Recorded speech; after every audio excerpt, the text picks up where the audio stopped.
वसुदेवसुतं देवं कंसचाणूरमर्दनं देवकी परमानन्दं कृष्णं वन्दे जगद्गुरुं गुरुब्रह्मा गुरुविष्णु गुरुदेवो महेश्वर गुरु साक्षात् परब्रह्म तस्मै श्री गुरुवे नमः. I welcome everyone who has come to the temple as well as who are online. We are studying Shrimad Bhagavad Gita. We have repeatedly reminded us why we are studying Shrimad Bhagavad Gita, to help us living in our life, to help us getting a guide how to live in our life, to help having a cohesive society. I will not use the word tolerant because tolerance is coming with compensations. So it's not the tolerant, but it is a happy society. And that is what we are looking for to achieve. Sarvena sukhina santu, sarve santu niramayaha. That is a udghosh. That is what we are expecting when we are following the Sanatana Dharma. We are trying to bring noble thoughts all through the world, and that is what is Vasudhaiva Kutumbakam. We will bring the whole world as one family, and that is the purpose of our study. Why we have to do this study? Not only to be happy in personal life, but also to be happy in a social level, political levels, every level in the life. So we were studying the sloka number 61 of second chapter. I will first chant the sloka and then we will go forward from there. Tani sarvani sanyamya yukta asita matparaha vashehi yasyendriyani tasya pragya pratishtita.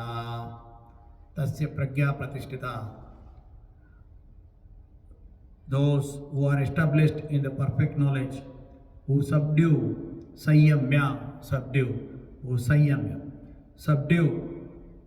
their senses and keep their minds ever absorbed in me, matpara. That is where we stopped last time, matpara. And we told that Bhagwan Yogeshwar Krishna, he told Arjun, this is the first sloka in which he is revealing that I am the God. But Arjun didn't understand it very clearly at that moment. So when the God is telling the word matpara, in me. Matpara means in me. Yukta, united. Yukta, asita, matpara. Asita means seated. He is united, seated and in matpara. Towards me. In other words, it is established. It is kind of what it is written, what it is told as it is in concrete. It is written in stone, something like that. But I will not be completely agreeing with that example. Why? Because the word concrete or stone is having a characteristic of non-living thing.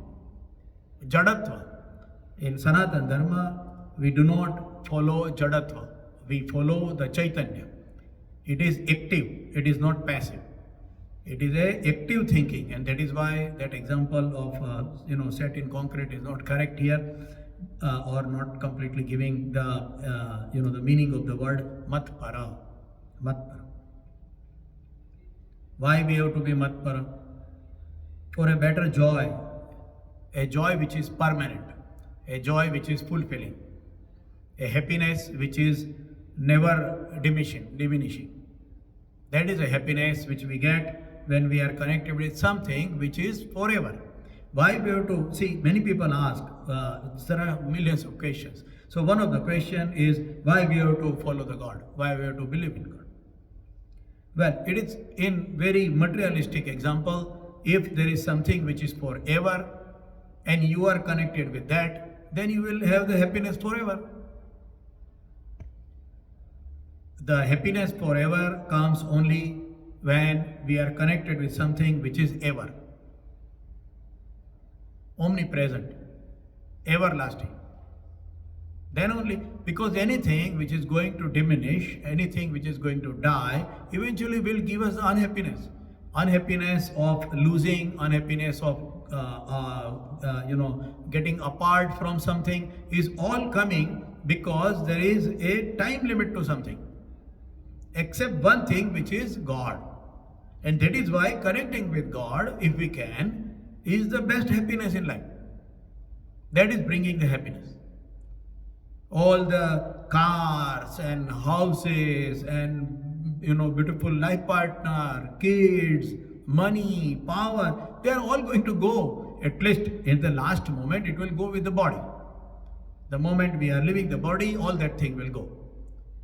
How much unhappy, imagine, it is difficult to imagine, but how much unhappy a person will be when he or she is leaving this world. All the life hard work, all the hard work which is done in the life to get something, to be happy, to be comfortable, is to be left. There is no bigger sorrow than dying. There is already a pain part which people are really worried about. But there is also a sorrow part. When I am leaving this world, I will leave my car, I will leave my house, I will leave my family, I will leave everyone and everything which I worked with and sought for in my life. That is death.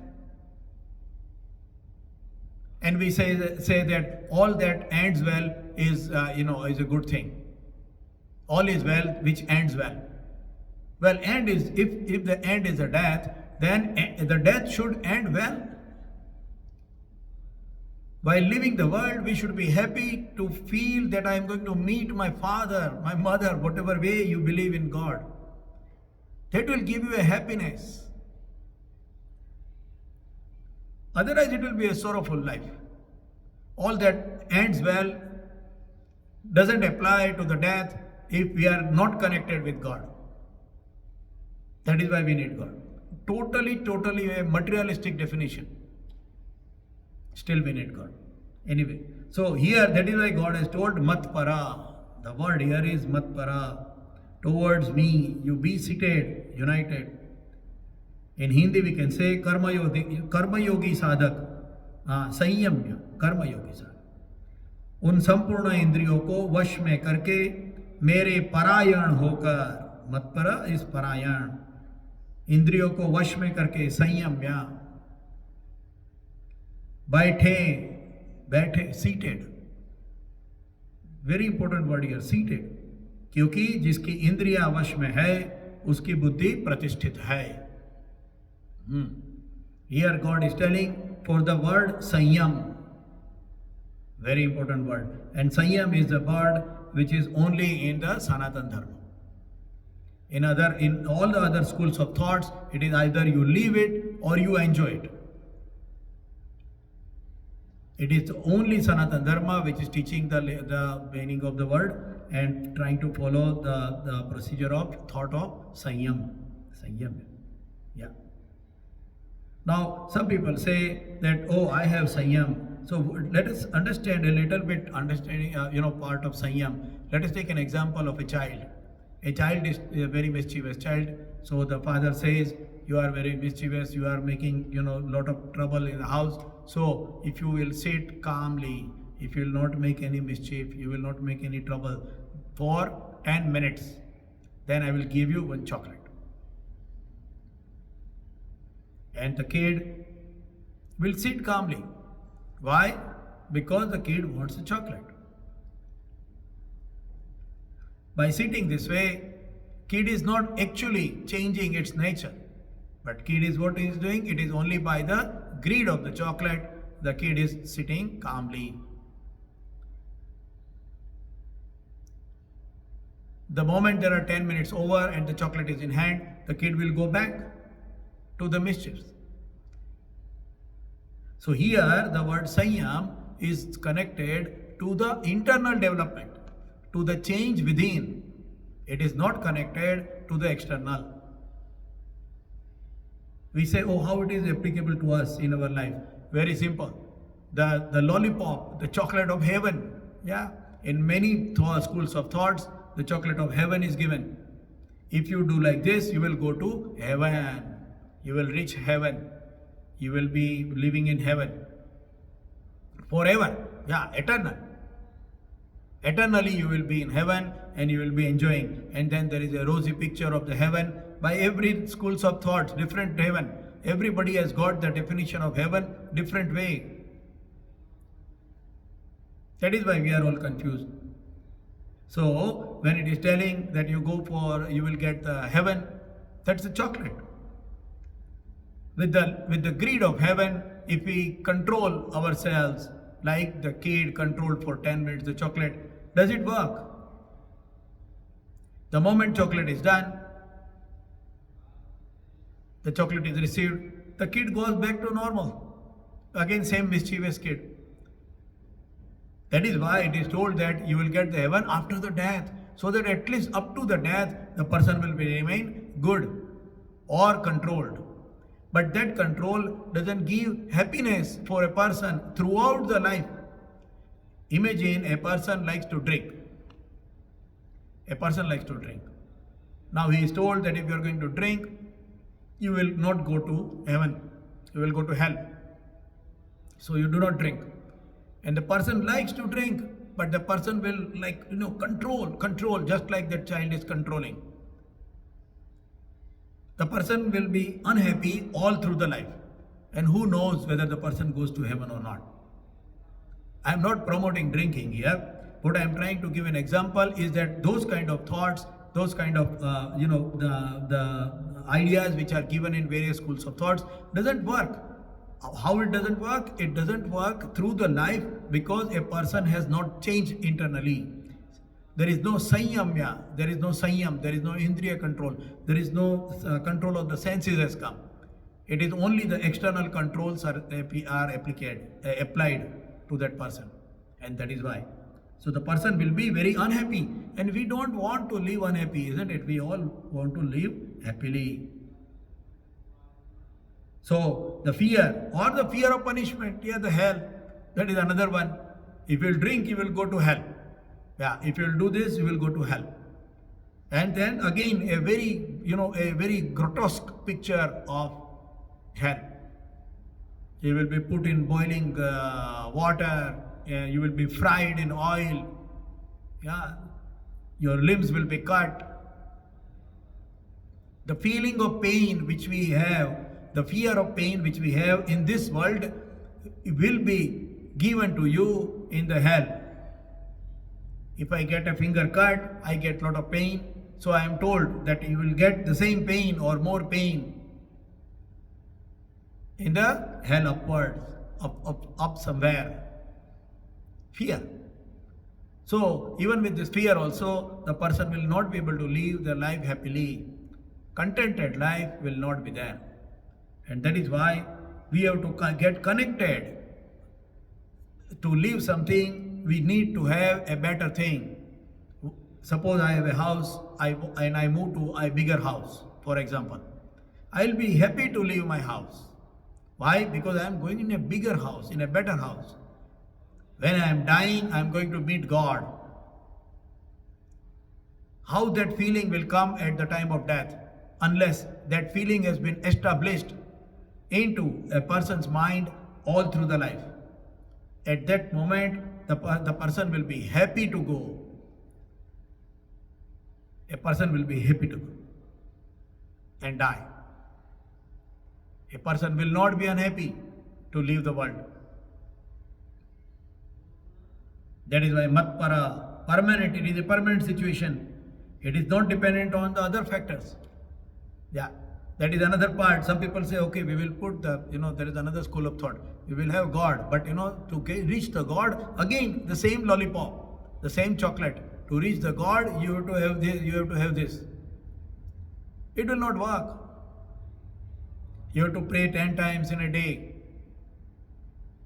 I always give an example that suppose there is a son who wants something from the father. So the son is going to the father and telling, whatever language. Yeah. Oh father, you are great. Oh father, you are so much kind. Oh father, you are so generous. Oh father, you are so big. And then he says that, oh father, give me $10. I want to, eat an ice cream. The father will say, why you have to tell me all this? You are big, you are great, you are kind, you are generous. You are my son. Just tell me, father, I need to eat an ice cream. And I will get you the ice cream. Forget about $10. Relationship. Mat para. That is mat para. Permanent situation. Yeah. Why it is happening? Why this thought has to be established? The reason is because people who believe in God for some gain, going to the God for something good to happen is not wrong. I am not telling that here, because if we do not ask the mother, then whom else we will ask for the help? So asking is not bad. Having agreed for something, I am going to the God to meet the God, and then I will get something from the God. I am not going to the God to get some materialistic thing and then then the relationship doesn't happen. Yeah, this is what is happening. And what happens that in that case, if the wish, aspiration, hope is not satisfied, what happens? We start not believing in God. We tell the father that you are not my father at all. You are bad. I don't believe in you. Because our focus was not on the relationship with the God, but it was on the gain, a materialistic or any other gain. So it doesn't allow us, it doesn't permit us, or it doesn't take our level to controlled senses. That is why even a believer or a non-believer, both has got the same effect if the internal thinking is not changed. That is why it is important to become a matpara. Yeah.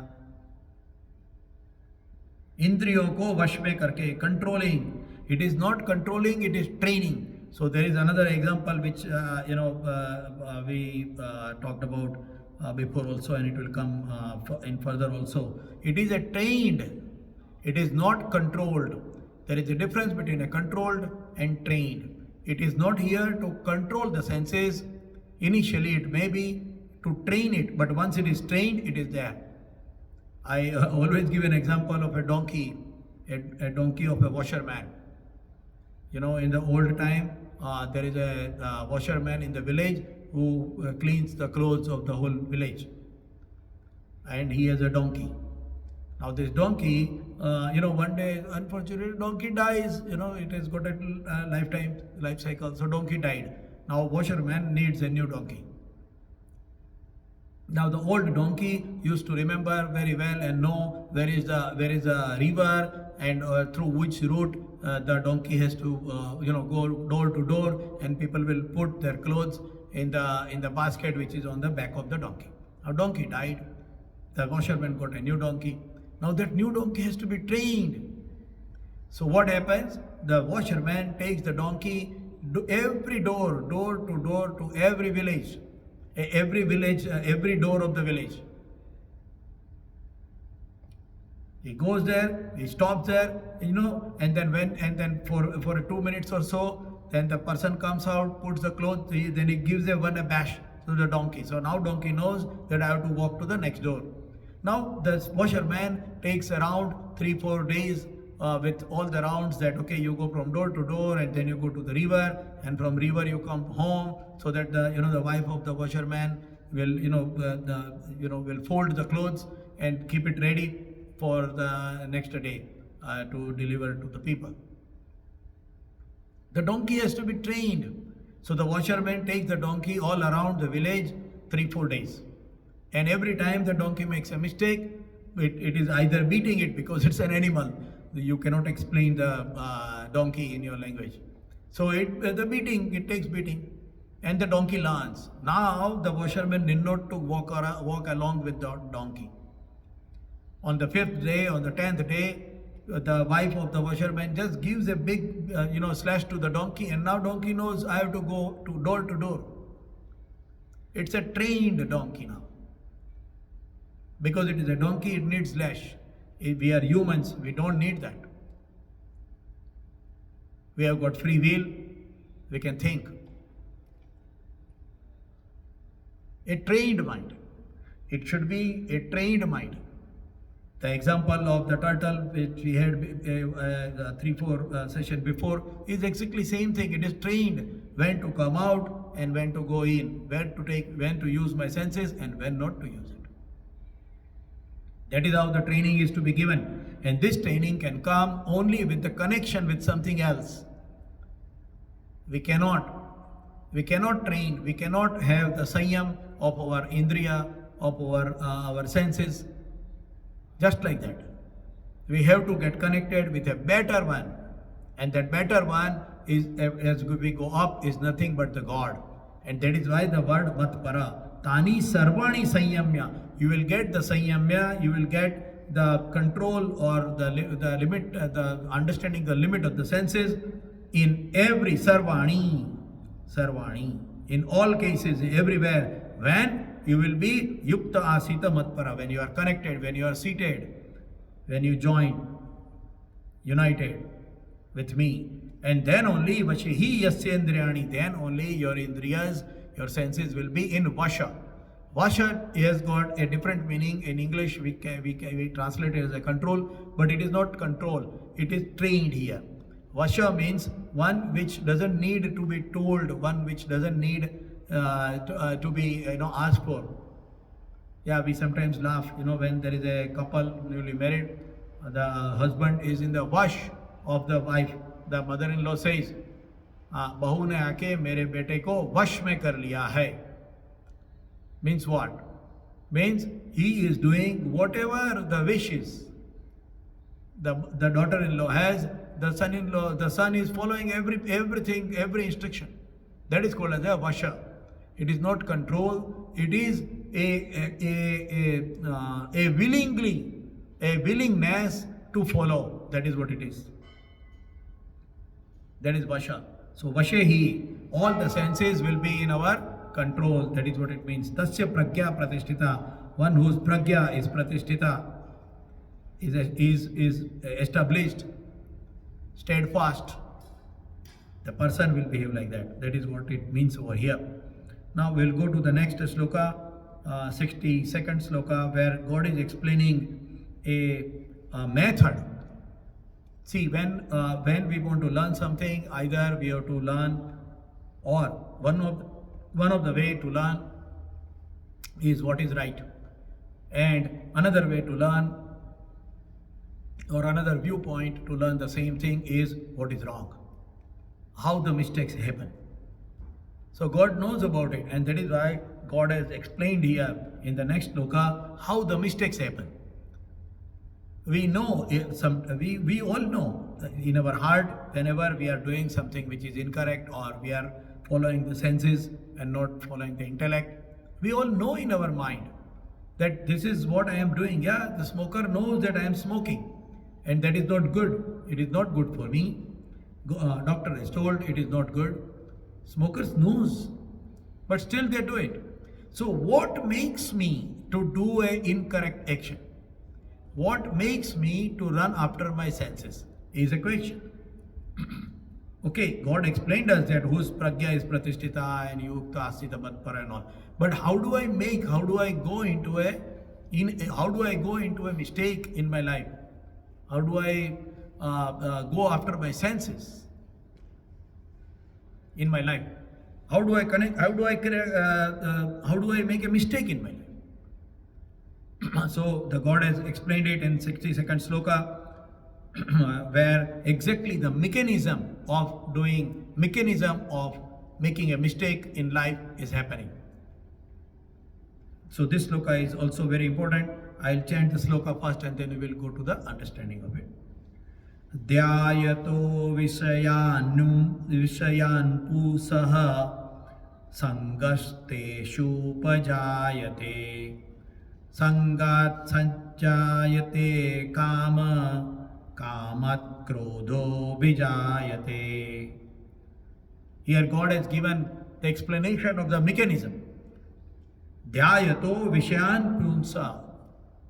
Dhyayato, contemplating. In Hindi we can say, in English it will say, while contemplating on the objects of the senses, while thinking about it, while keeping it in mind, one develops the attachment to it. And once the attachment is developed, then that leads to the desire, and from the desire it arises the anger. Contemplating is a word over here. Dhyayato, contemplating. Chintan, in Hindi we can say, विषयों का चिंतन करने वाले पुरुष की उसमें आसक्ति हो जाती है, और आसक्ति से इच्छा और इच्छा से क्रोध उत्पन्न होता है. चिंतन करने वाले. So how does it? Let us take an example. Suppose there is a college going boy, and he has a cell phone, mobile phone. It's an old model. It's around 5 or 7 year older model, and now his friend has got the latest model, iPhone or Samsung or any other model. Latest phone looks very cool. It has got multiple features. It can have free apps in it, and it can take better pictures. Some megapixel and all. And he's explaining, see, look at this. I got this phone, and it is a very good phone. Once that boy is introduced with the new phone and the features of the phone, the boy starts thinking, when will I get that phone? My phone doesn't have that feature. I don't have such a cool phone. That is called as a chintana. Once you are introduced with something in your mind, it may not be physically with you, it may not be in your control, it may not be accessible to you, but you will start thinking about it. The moment we are getting an information through our senses, if it is considered to be a favorable experience, then our mind starts doing the chintan of it. A car, a bungalow, a good job, a beautiful life partner, all these things are coming once it comes in the contact with the senses. And the moment it comes in the contact with senses means what? Either we see it, or we hear it, or we smell it. Yeah, any nice deodorant, any nice beautiful dress through our eyes, when we see it, we get connected with it. The moment we get connected, the chintan starts. The chintan starts that if I have it, if I can experience that, it will give me the happiness. That is chintan. Chintan means when we are coming in the contact through our senses, it may be even metaphorical. We may not have seen, some of the beautiful places in the world. There are some good islands, but we see the picture, or somebody just tells us, oh, we went on cruise, and we enjoyed this. We do not even know what they enjoyed, but oh, you went on a cruise, that must be fun, and we crave for it. So it is not necessary that you have a clear-cut imagination or explanation or physical touch. It may be a kalpanik, it may be in dreams. And you know what? The 95% of that is in dreams only. We dream about it. When we walk on the road and some big good car goes by us, we dream, we imagine that driving this car is a happiness. Driving this car will get me lots of fun. And so, that dream is telling us that we are unhappy now and we must get it.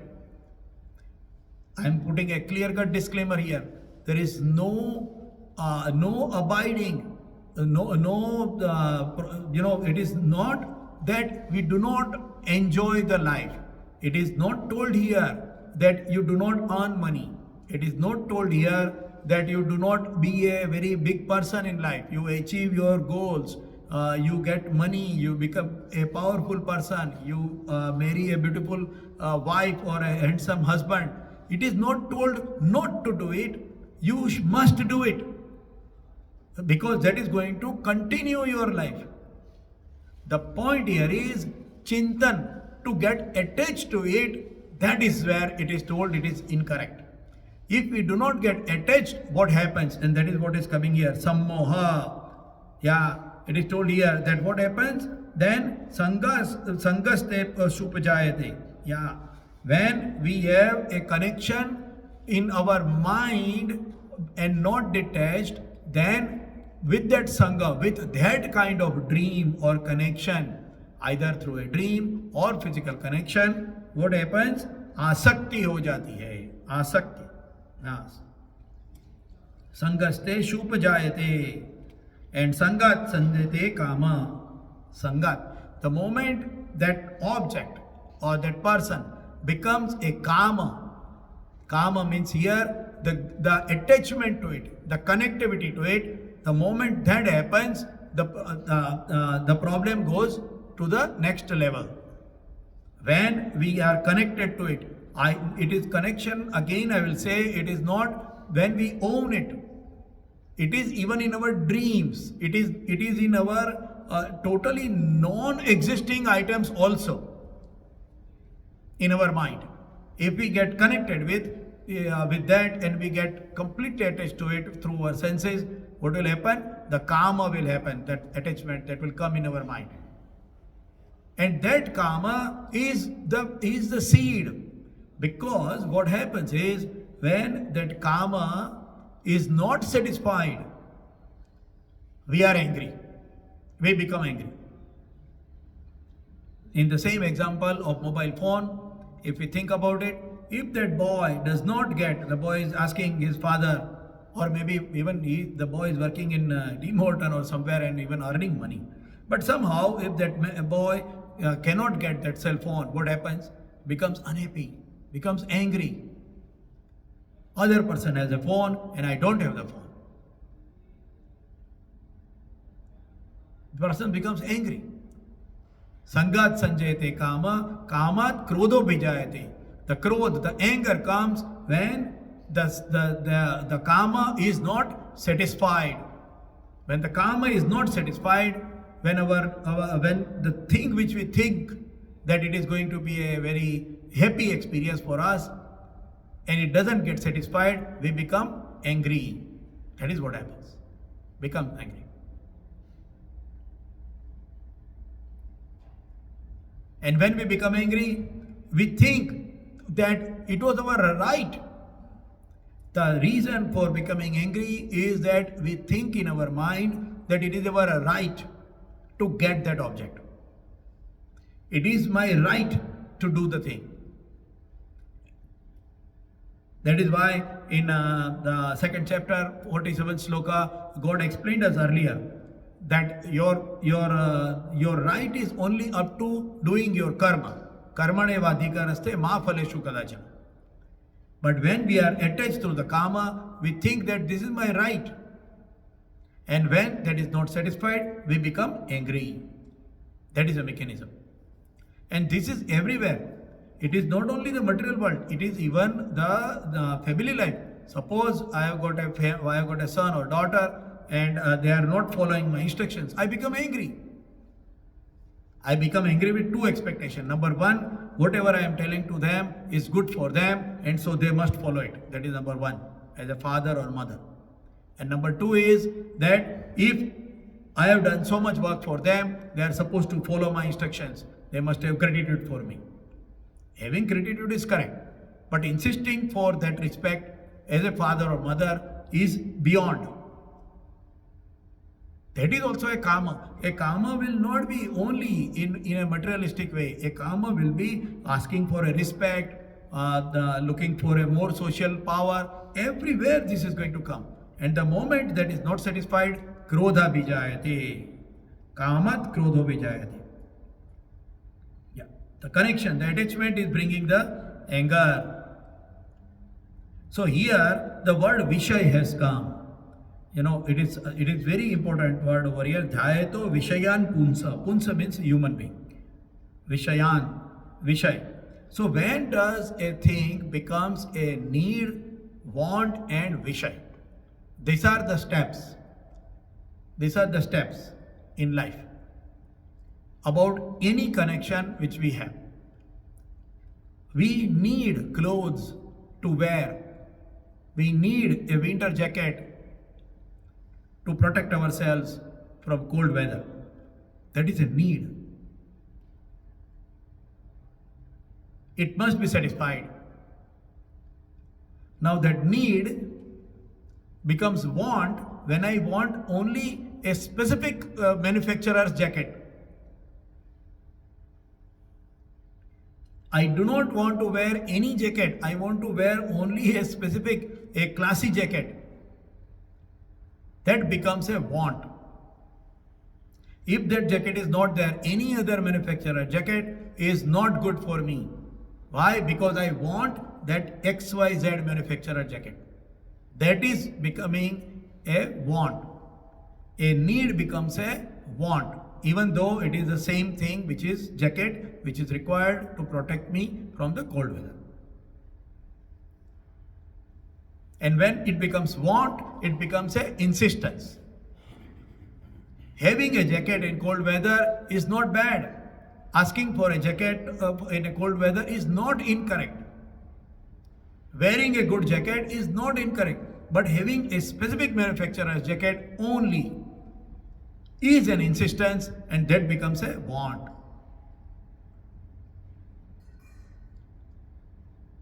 And once I get that jacket, or I may not get that jacket, but I feel that I am useless.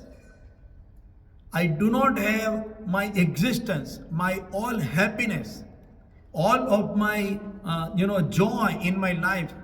My mere object of living in my life is to have that jacket, becomes Vishaya.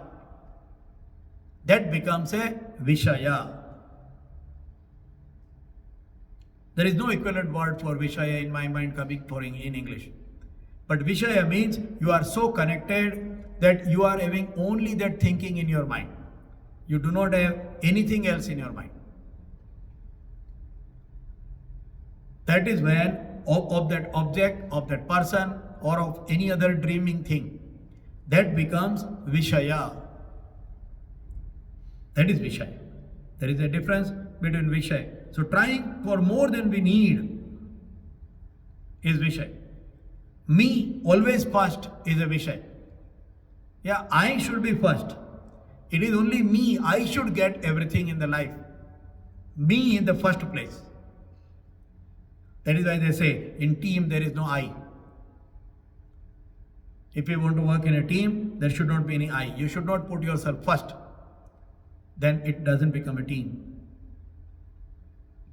Every flower on the branch of a tree should be in my buttonhole. Yeah. Every flower. Everything in the world which looks beautiful, having fragrance, in my mind, I should have it in my pocket. That is a Vishay. That becomes a Vishay. So that is the difference between need, want and Vishay. Having a need is human being. Having a want is maybe a aspiration which drives us. But having a Vishay is the wrong thing because it creates a karma. It gets connected with it. That is the problem. Now here the second word is Sangha. Means when you are into coming in connection with it. And here there are so many schools of thoughts. There are so many schools of thoughts who thought in different way, because every school of thought agrees to this level, that whenever we are connected with something, the Vishay can happen. So one school of thought is telling that you abstain, you leave the thing. And then there are rules. If you leave something, you will be reaching to heaven. You will get heaven. If you leave something, you will be happy in your life. Yeah. Sadhu ho jao. Leave everything.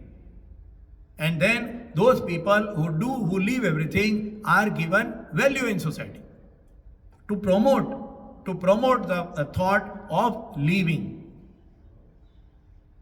That is what happens. ब्रह्मचारी है, बहुत बड़े ब्रह्मचारी है, या बहुत बड़े साधु हैं. Only the person is very big sadhu, he is eating only fruits.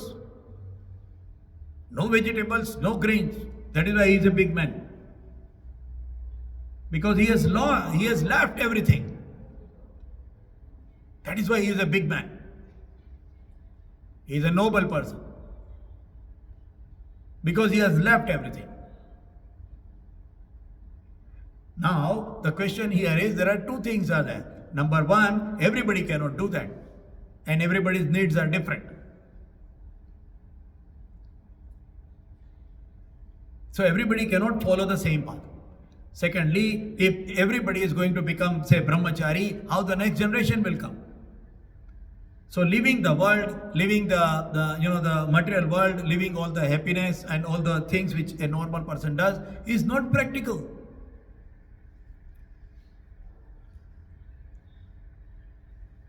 All those people who have really left all those things by their heart and by their mind, I'm doing namaskar to them. It is not wrong, it is right. There are people who are like that. There are great people who are like that. But that's not a normal way. We should go by masses. One person doing it doesn't mean that the whole world can do it. We should go by masses. We should go by normal people. That is why that school of thought for abstaining,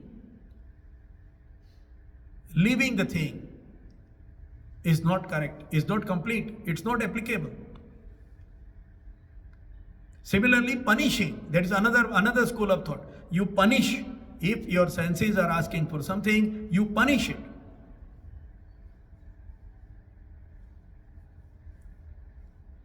You put the steel rod through your mouth so that you can't chew. So you will have the control over your eating. Yeah, you stand on one leg. You sleep on a nail bed. Punishing oneself. You put slashes on your body.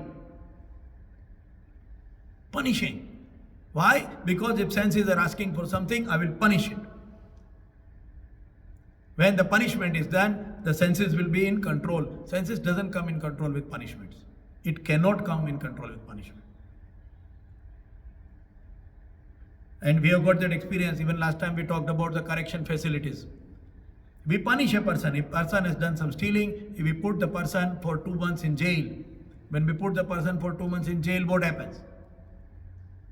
In the correction facility, does that person stop stealing? That person has now control over the greed of taking for free? Absolutely not. We have punished a person through the body, through the senses, but we have not trained the mind of the person.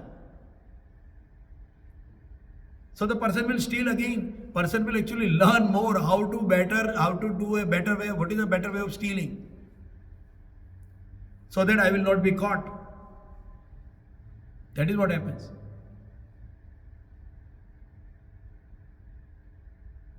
Isn't it? So punishing the body, punishing the senses, and also the another part is, if suppose somebody is punishing the senses so heavily, but inside the mind it is still connected, it is the karma is still there, then the life will be unhappy. The life will be unhappy.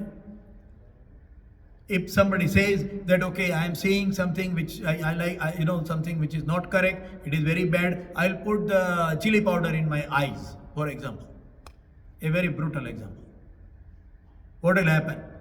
Number one, to see those things in the mind, the greed is still there. The moha is still there. And secondly, when you are punishing the body, you are going through a big pain. It will not work. Punishing the senses doesn't work.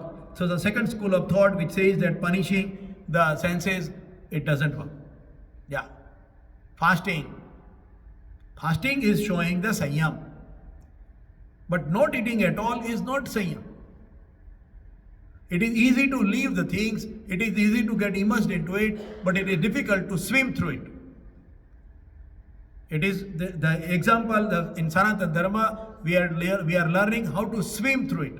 And that is why the whole world has come, the word has come as Sansar Sagar.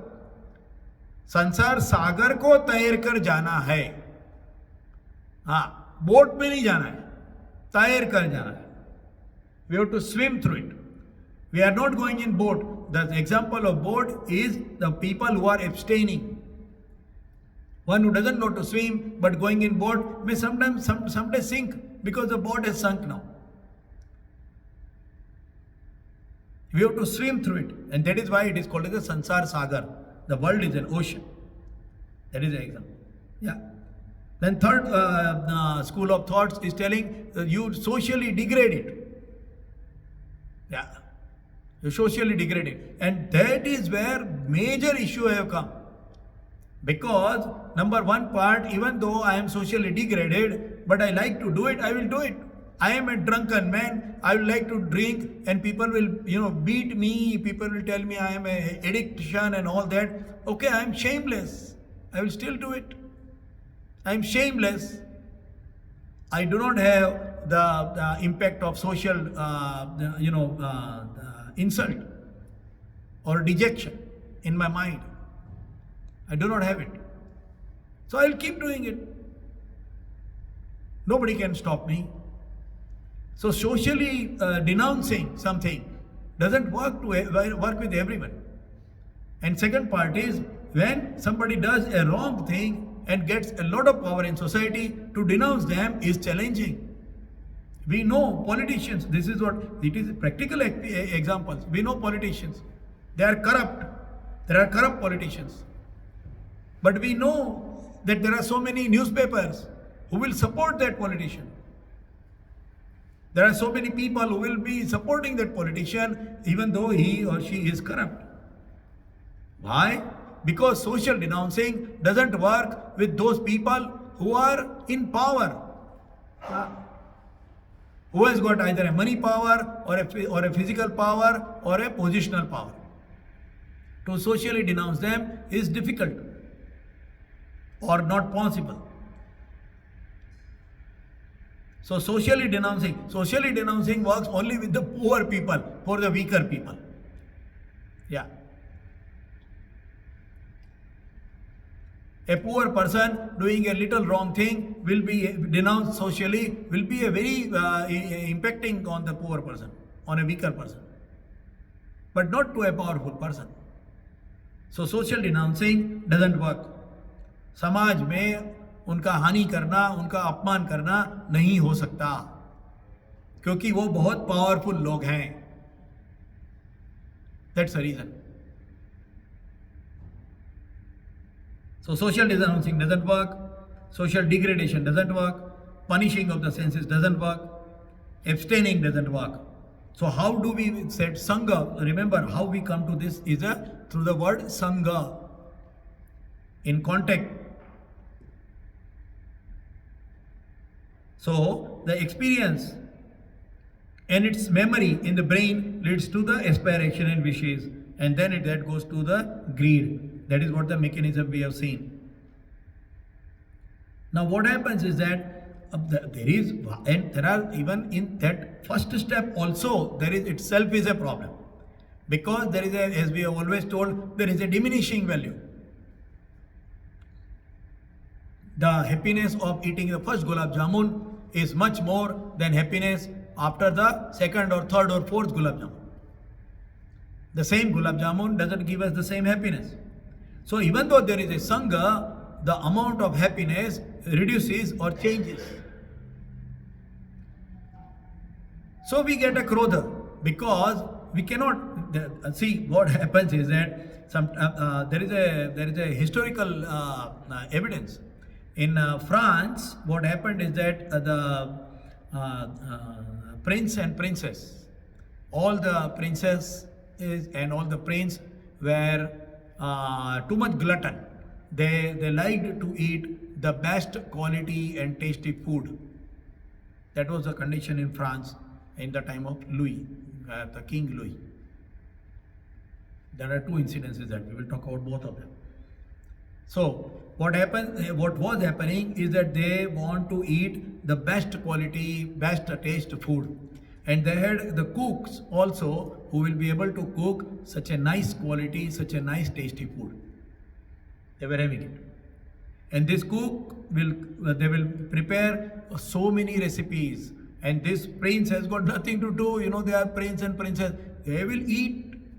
They will keep eating. Now problem happens that after you eat some amount of food, your stomach is full. You can't eat more. But they want to eat more. There are more dishes. Yes, you know, sometimes we also get that experience. We go to the buffet. Yeah, 84 item buffet.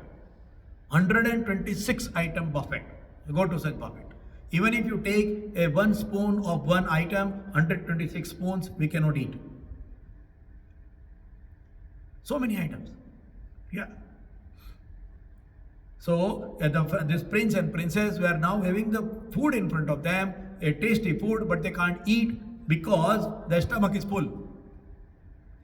Here, remember what we are talking about is the greed, is the karma in the mind of taste to the tongue.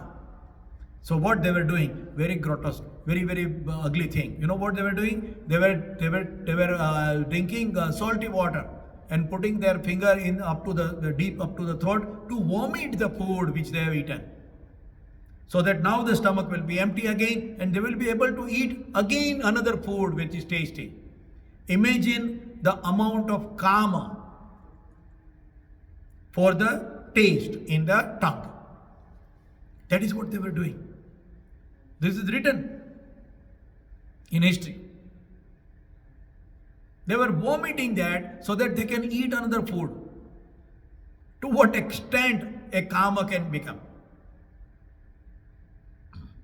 That is what was happening there. And naturally, those kind of king, those kind of prince and princess will go down. And that is what happened. One day such a prince, such a kid came out, there was and the people were hungry.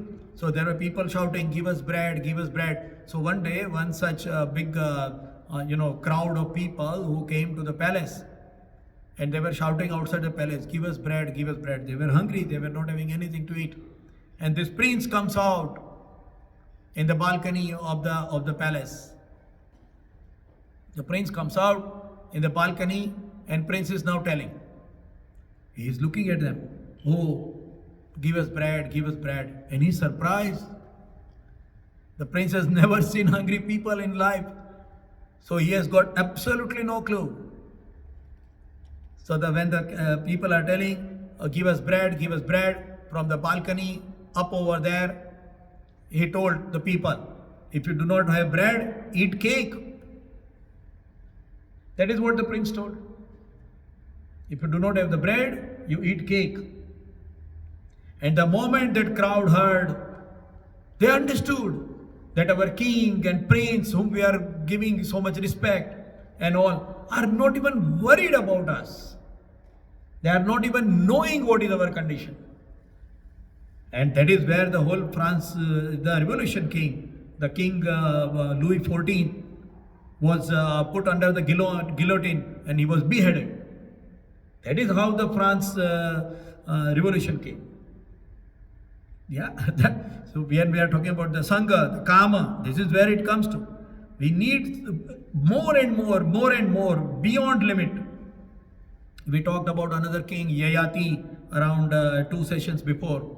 Yeah, he is an excellent example in Indian history about the Kama. He even gave his old age and took the young age from his son. Why? Because I want to enjoy my family life. Yayati. Excellent example of karma. And because it doesn't imagine the same example of that French prince and princesses. What will happen? Will they be happy? Even after eating that much, they are not happy.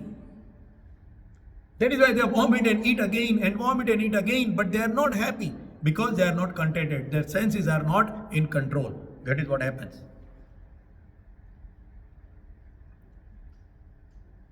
And also there is another one, like take an example of the drug addiction. Here the effect of the sensual happiness or sensual feeling reduces. You take the first, I have not taken, but I have got the, that I have heard about it. So from the medical journals and all, that the drug, first they take a smaller dose, which gives them the happiness, the feeling or whatever. But what happens? Next, they need a higher dose and still higher dose and another higher dose. Because the lower doses cannot give them any more happiness. You need higher and higher doses. The stronger doses. So kama, here the difference between expectation and insistence is another word to understand it. Insistence is, I need something in abundance, uninterrupted, always, and owned. And it is having a more value than myself. We put that, we have seen people suiciding. We have seen example where that same similar kid, the kid think, oh, the mother didn't give the new model telephone to the kid, and kid suicide, or kid killed mother, or people do some wrong things to get that. Why? Because they think that their own existence is less value unless that cell phone is in my hand. That is what they think. When a person thinks that an outside thing which they are having karma with that now is the only thing in my life, the value of oneself, self-esteem, when self-esteem is gone, people will run for these things. The respect of a person is only when they have got a Rado watch, when they have got a Ray-Ban glasses, when they have got a BMW or Ferrari. Otherwise, there is no existence. Vrutha gantasya narasya jivanam. That is what is told in Sanskrit. Yeah.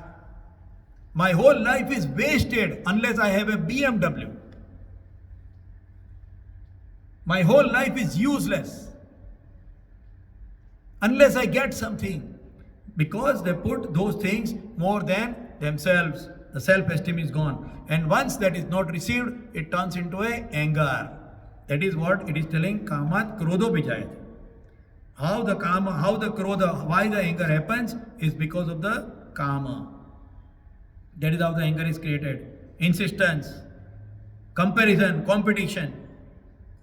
And it may be physical, social or mental conditions. All these things together becomes a krodha. So today we are already almost 11 o'clock. We have understood, the mechanism, how the initiation starts with this process of doing having a wrong decision.